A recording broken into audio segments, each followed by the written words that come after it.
దేవుడు ఒకడే, ఆయన పేరే యెహోవా. ఆయనకి రూపము లేదు, కానీ సర్వశక్తివంతుడైన సృష్టికర్త.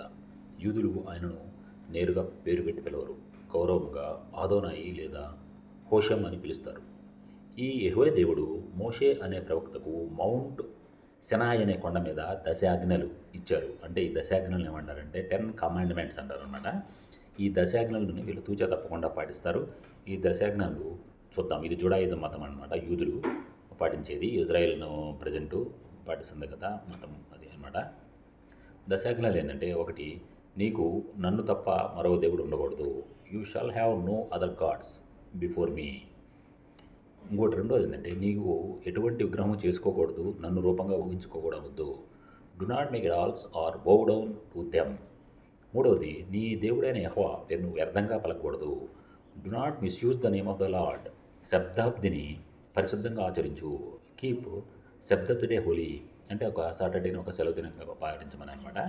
నీ తండ్రి తల్లులను గౌరవించు. Honour your father and mother. నీవు హత్య చేయకూడదు. ఆరోది, యూ షల్ నాట్ మర్డర్. నీవు వ్యభిచారం చేయకూడదు. You shall not commit adultery. నీవు దొంగతనం చేయకూడదు. You shall not steel.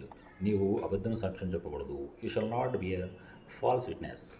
నీ పొరుగువారిని ఏది ఆశించకూడదు. You shall not covet your neighbour's possessions or spouse. ఇవన్నమాట, ఇవి దశాజ్ఞలు.